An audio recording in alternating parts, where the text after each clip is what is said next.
Hello, guys. I'm Demetrius Brown, the Chief Executive Officer of Commarke. Commarke is a millennial marketing agency. What we focus on digital content, storytelling, brand strategy, and ideation for Fortune 500 companies and popular brands who want to target millennials. Kind of the introduction to my back end story is that I worked as an engineer for a software company in college. There, I was the youngest engineer to be hired. It was a great accolade for me, but what I didn't want to do is sit behind a desk for the rest of my life. And so I was really, really passionate about marketing and I understood how marketing channels work. And so what I did was I started my own marketing agency in college my junior year, which brings me to the presentation today. So what we're going to do is we're just going to go over how companies and brands can better target millennials and increase their sales and revenue through understanding this demographic of complex consumers. So the market size of a millennial, there are 83.1 million millennials whom live in the USA alone. That's a large number. They represent 25% of the US population. They have over $1 trillion in direct spending. So that's a lot of purchasing power for millennials. Um, they are very, very complex spenders in terms of what they want from a brand. They want story, they want advertising that resonates with them organically and digitally, and they also want a reason to purchase. So, aside from other cohorts and generation and demographics, millennials really, really hone in on the story, the tonality, and the voice of a company and brand before they make their purchasing decision. They also rely heavily on recommendations from friends, family, social media, influencers, so on and so forth. So, this is something that you really, really want to focus in when aligning with a millennial when it comes to creating a story, when it comes to creating brand awareness and strategic engagement. Also, there's over 2 billion millennials who live worldwide. So you actually want to capture and hone in on this demographic as a whole. If you're only targeting it in the US, you want to understand the psychographics and the demographic of this consumer. Also, the age range is between 18 and 35 years of age. Some stats say 18 to 36, others say 18 to 34. But between that age gap, there is a very, very complex understanding of the millennial mindset. So, for example, if one is 18, they're going to think differently from a 36-year-old and vice versa. So, you actually want to understand whom you want to target and how you're going to focus and align your messaging when it comes to allocating marketing and advertising to them. Who are millennials? Millennials are the most liberal and thought active thinkers on the planet. This group craves brand engagement, they crave experiences, and they also live a balanced lifestyle. In order to tap into this demographic of consumers, your marketing message has to be authentic and storytelling while connecting organically, digitally. So, just going back on the reverbiage, you really, really want to hone in on your storytelling. Whether you're a product or a service or a platform based business, you really want to find a way to connect your voice and your audience with your messaging. And your messaging really relies heavily on who you are, what you stand for, and the reasons why you stand for what you stand for. Creating that voice in that specific niche in a marketplace will help you to identify the consumers who will be most brand loyal to you for a long period of time. Millennials are very health conscious. They're very goal oriented and they're liberal thinkers.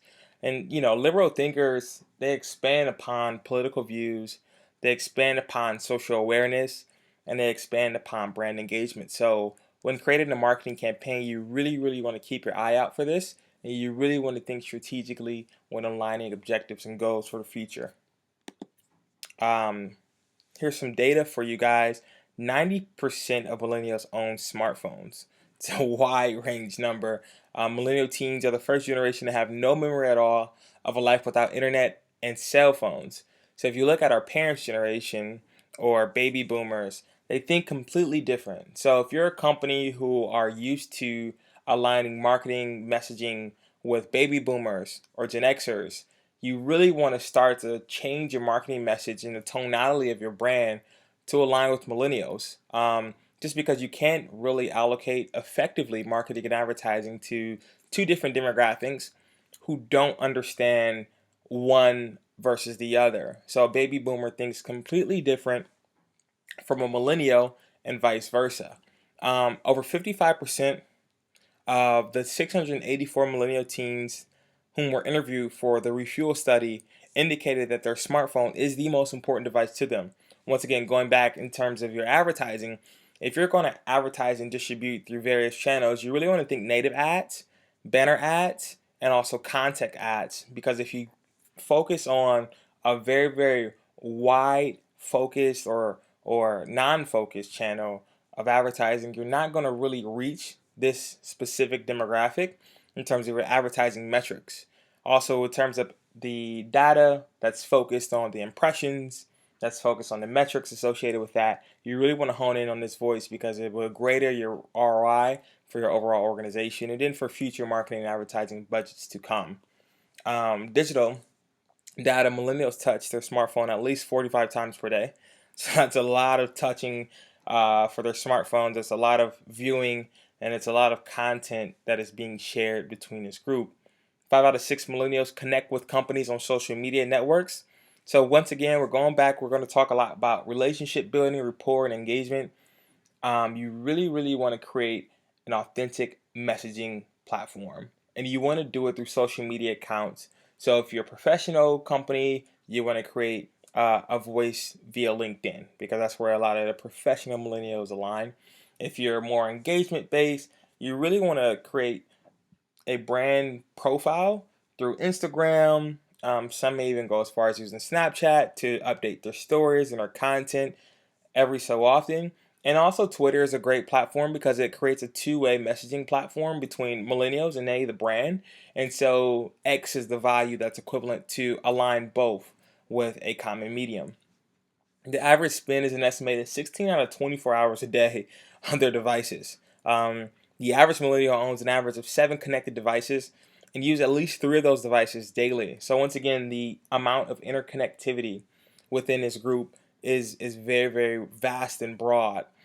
32% of millennials would rather make purchases from their mobile devices than to go in stores. So what is this data telling you?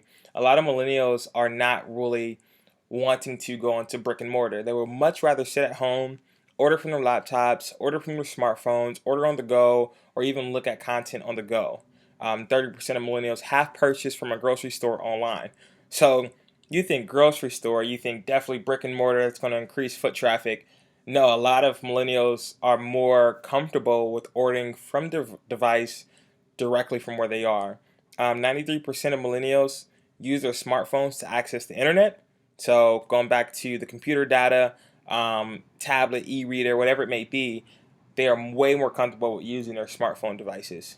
28% of millennials watch original programming within 3 days of airing. So what that's telling you is that you can have a show out, and with 3 days, it's already going to be viewed by a millennial or a millennial demographic. So once again, content is very, very powerful. Today, content is king when it comes to organizations, whether it's an advertisement, whether it is it's messaging, whether it is native ads, banner ads, whatever it may be. Content is the most useful and powerful way to get to a millennial consumer, the fastest, the quickest, and the most accurate. Um, Short data is 33% of millennials live in cities versus a rural area. I mean, this is a rising trend. More millennials are migrating to cities versus staying into suburbs, and this is just because of the landscape now. The current landscape is that millennials are more, they're waiting to own a home, they're waiting to start a family. They really, really want to hone in their 20s and early 30s to try out a lot of different things before they make one major purchasing decision and stay stationary. We're going to jump into the personality traits of a millennial. This is very, very important for companies and brands to understand. The first being a special. So a special type of millennial mindset is one that has always been treated as special and important. This generation of children has been the most wanted.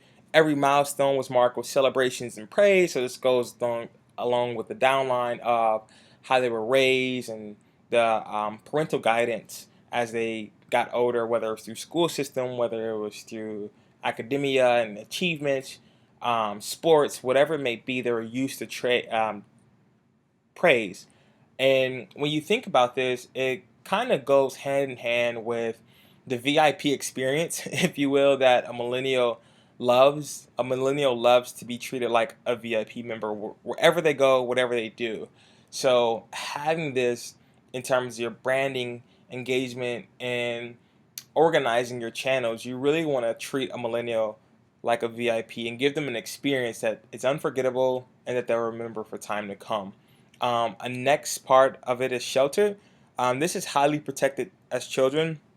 They grew up in a time of increasing safety measures, whether it was car seats, baby on board signs, school lockdowns. This group rarely is left unsupervised and were sheltered to have to take care of their own conflicts, as parents advocated on their behalf and sparred them from unpleasant experiences.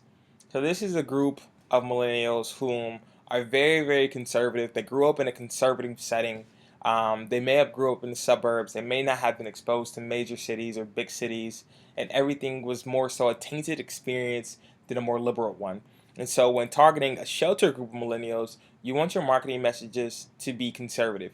You don't want to sell on sex. You don't want to sell on racy ads. You really, really want to hone in on a conservative marketing message to be able to captivate this audience. The next group is a confident group. This group is very motivated, highly goal oriented, and confident in themselves while remaining optimistic about the future. So these are your more liberal consumers. They're very, very confident. They're go getters. They love to travel. They love to take selfies, which is an ever growing trend. And they really, really like to hone in on a marketing message with a brand that aligns with them. The next group of millennial is team oriented, and this group is driven by team orientation rather than being individualistic. So this is your group whom will rather engage with the brand. They want to help out. They want to be a part of the brand story. They want to be a part of the brand awareness. They want to spread engagement to the consumers and to the peers. And they also want to be the main focal point when it comes to achieving new success. So this is your group of consumers whom you would target when it is an engagement campaign, when it is social awareness, when it's community engagement, when it's spreading positivity and optimism. The next group of a personality trait of millennials achieving, and kind of the focal point of this group and this target is that they're a rising generation where they really, really hone in on achieving. So this is your consumers who are very, very college oriented. They're very driven by organizational achievement. They want to do good. They work hard. They involve themselves in extracurricular activities. And the age range for the achieving is anywhere from 22 to 27 years old. This is when they're really honing in, whether it's post grad or just in college. They're really honing in on who they are as a consumer and how they contribute success to the world. Next is marketing to millennials. This group of consumers connect with story over sale and purpose over product. So if you're a product company, you really want to connect your product with a group that understands the why. And the why is the back end story of why you do what you do and who you are as a brand and why you differentiate yourself from other competitors. They live social media, they crave experience, and the things that they care about collectively are things that are really focused on social awareness and more so aligning objectives with something that stands for a cause. So when marketing to this group, you really want to understand how can you make the greatest impact through community engagement, whether it's through PR efforts or whether it's through nonprofit organizations, creating synergy and also creating strategic partnerships along the way. Brand loyalty is a very, very big thing. It's a wide cast net, but millennials are the most loyal generation to their favorite brands, with just over half, 50.5% saying that they are extremely loyal or quite loyal to their favorite brands, and the 42% said that they are interested in helping companies develop future products and services. So what this data is telling us is that if we're brand X, what we really want to do is we want to create a two-way relationship that builds rapport, because the greater you build rapport with the consumer, it builds a closer relationship. Think of it as dating, right? Dating is something that all of us has went through or going through, and what you're really doing is you're testing out different fields, and you're really researching and filling out, does it meet your threshold of needs. The same thing with the brand. If a consumer likes to try out your product or test it out, they're really going to base majority of what they buy from you in the future off of its first initial experience. So if you give a great initial experience and you follow up and you create a two-way relationship and the advertisements are organic and it's authentic and it's reaching their pain points, they're more than likely going to develop a relationship, and that rapport is going to turn into brand loyalty versus a bad initial experience. Social responsibility, this kind of goes back into the do good awareness. 75% of millennials said that it's either fairly or very important that a company gives back to society instead of just making a profit. So these are your millennials who are very, very aware. They keep up with the news, and they also want to see a major conglomerate do good versus just make an initial product and a point of purchase off of a group of consumers without any tying into to nonprofit or to a community organization. So you really want to kind of hone in on the several different touch points along with how a millennial audience think and kind of how they objectify their needs for a specific brand and or company. The millennial trend. So what I've done was I constructed 10 millennial trends that kind of simplifies the trends that are currently used today, and then also the future trends that brands can kind of align to tie in their marketing and advertising objectives. First is the makers movement. So millennials crave authenticity. This year we will see more of appreciation of the true artisans. You have seen the rise of DIY and platforms like Etsy because there is a craving for more than just cheap goods. And then millennials are also looking for businesses that offer quality, sustainability, and integrity. Businesses like Zaddy have started to capitalize on this movement by showcasing locally sourced handmade clothing and accessories that manage to capture current trends as well as a timeless style.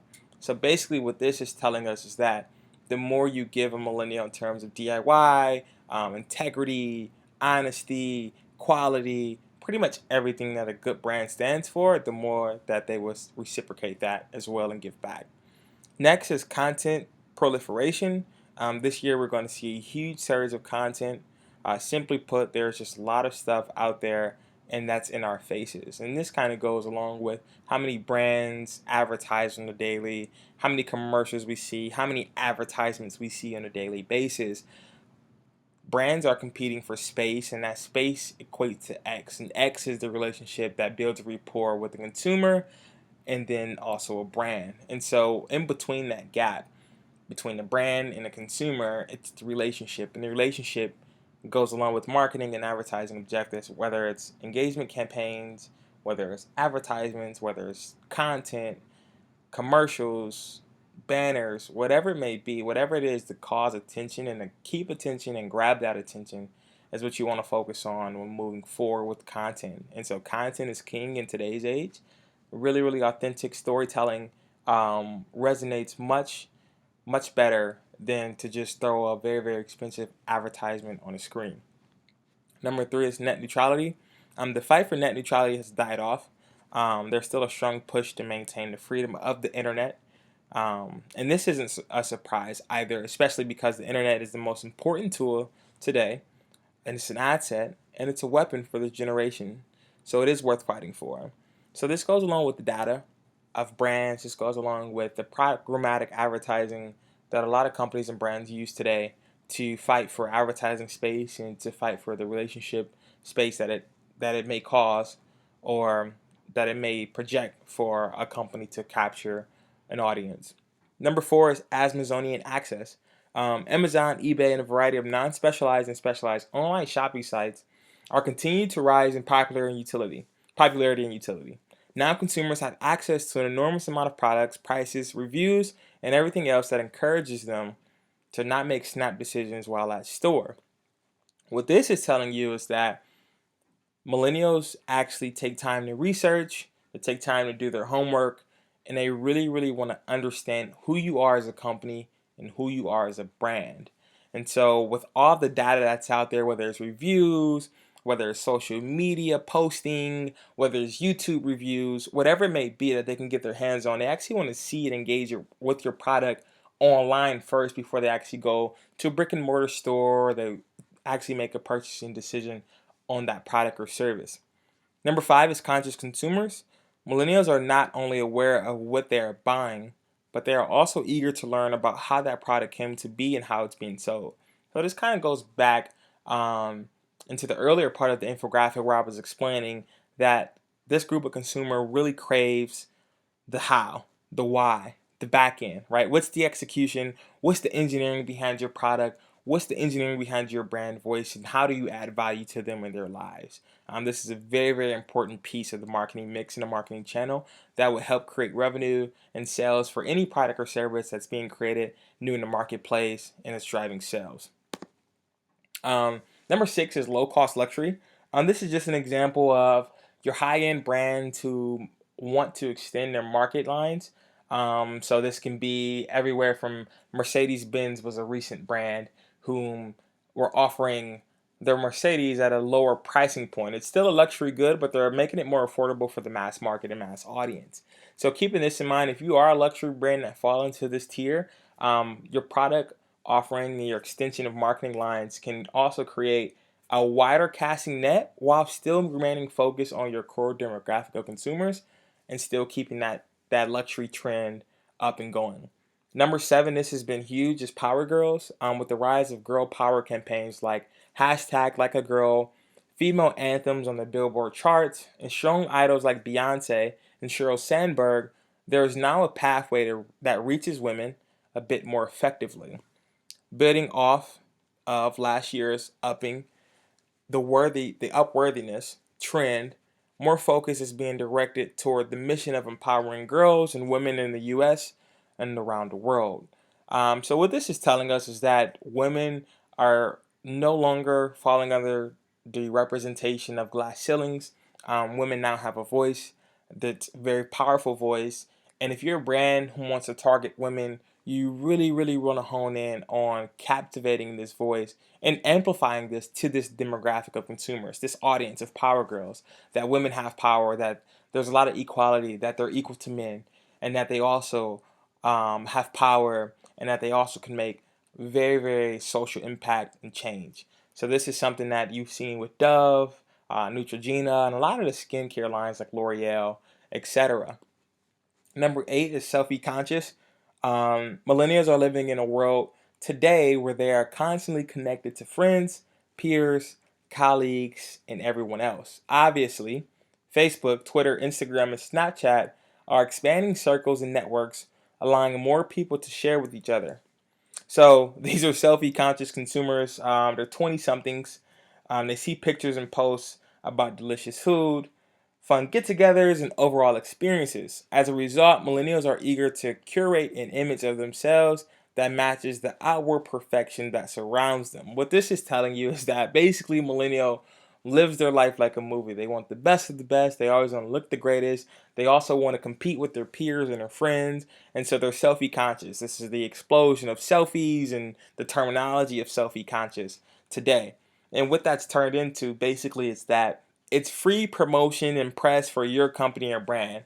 For example, if you're brand A, if you're a Nike of the world, if you're an Adidas of the world, the latest new trend of your product line, consumers will love to post that and show it off to their friends and peers. What that's doing is that's just free advertising. That's free advert for you. And so you want to create a voice through social media channels that hones in on that audience and that actually collects and then also still projects who you are as a brand conscious consumer while still resonating with this demographic.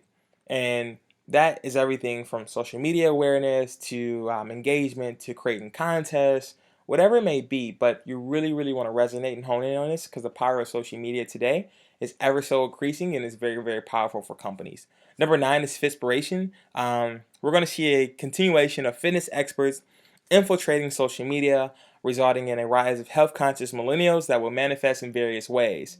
Take a look at Monique Vo's ambitious kitchen blog, which provides a multitude of good for you meals. So this is the increasing of wanting to look good, wanting to do good, feeling good, doing better, and then also this goes along with the last of selfie conscious consumers. The better you look, the better you feel, the more you want to post, the more you're out there, the more you're sharing content. So for the brands who are focused on um, inspiring consumers to look better, to do good, for more so food, whether it's food, clothing, content, whatever it is that you are using to hone in on your voice. You really want to captivate this audience by doing different things that spark creativity. And that also sparks for them to post more content through your social media channels and also through their own personal accounts. Number 10 is very interesting. It's one that I resonate with the most, and it's philanthropy. So, what is better than giving? Giving and receiving. This is precisely why the popularity of the ALS Ice Bucket Challenge skyrocketed. Not only are millennials able to raise awareness and donate to the worthy cause of Lou Gehrig's disease, but they also can broadcast that information to the rest of their network in an amusing way that will gain likes and comments. This combination of charity, social perception, and individualization will be incredibly powerful for organizations that learn how to strike the perfect balance between these factors. So what this is telling you is that basically going back into the social do good and awareness and the PR efforts and objectives, if you align with philanthropy, this resonates with this demographic of consumers because they also too want to align with philanthropy, and they also too want to be a part of something that is large, that is for a great social cause.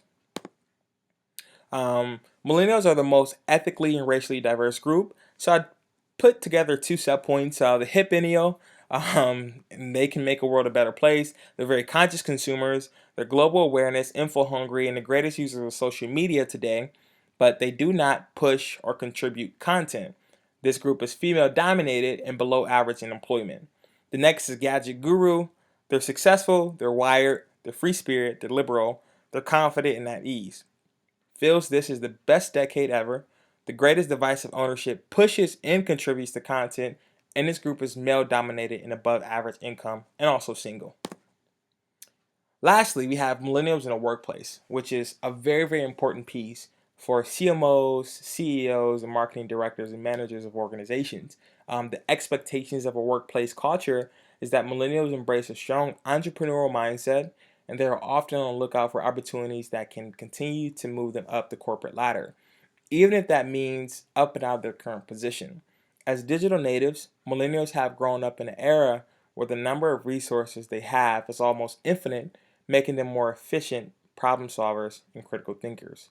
So, what this is telling you is that your workplace culture should be liberal, it should be balanced, and it also should not micromanage a millennial. They really, really are creative thinkers, they're really liberal, and they also want to hone in on your voice and have that resonate with them as well. Next is the work environment. Piggybacking off of the previous insight, millennial employees expect greater accessibility to the leadership in their offices and are looking for more mentorship rather than just direction. So, for example, if you're a boss of a company or brand, and if you're routing up a team of millennials, they really, really will rather you mentor them than to just give them some coursework and just kind of go from there. They really rather be mentored. This is not saying that they want their hand held throughout the whole process, but they really will rather you work with them versus just barking orders at them. Research shows that the number one reason millennials are likely to leave their current job is because of their boss. Creating an environment where millennial employees feel supported and valued by the leadership will lead to increased productivity and valuable relationships. By 2025, they will account for 75% of the global workplace. That is a very, very large statistic. And so, work environment, this will decrease churn.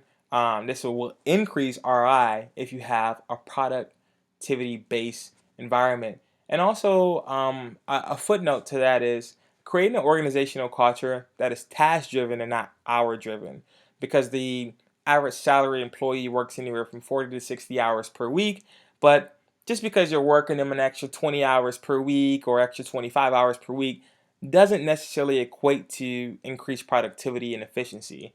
And so if you have task-driven workforces, and also the workplace should be creative enough to where there's some type of bonus incentives, or there's some type of engagement, or you have some type of workplace culture that is kind of free spirited, oriented to games and oriented to free conversation, and less micromanaged on a level from the managerial staff. This will help increase organizations from times to come. And so that being said, this is the ending of the infographic of the millennial mindset, and kind of how do we actually hone in on a millennial audience. And pretty much the executive summary is that a brand or a company, to effectively engage with the millennial audience, should build rapport, relationships, and they should really focus on the relationship building through strategic objectives, strategic partnerships, whether it's through competing brands or social channels. And they also should do experiential marketing campaigns through different channels that captivate this audience. And so I am Demetrius Brown, the Chief Executive Officer of Commarke. Here's some of the information below where you can reach us. And yeah, if you have any questions, just please reach out to me. If you guys are working on any future objectives that are targeting this demographic, I am your go-to guy. We are the go-to agency and leading experiential marketing campaigns, strategy, ideation, research, so on and so forth, to help companies, brands, and organizations align with millennials. Thank you for your time, and I will talk to you guys soon.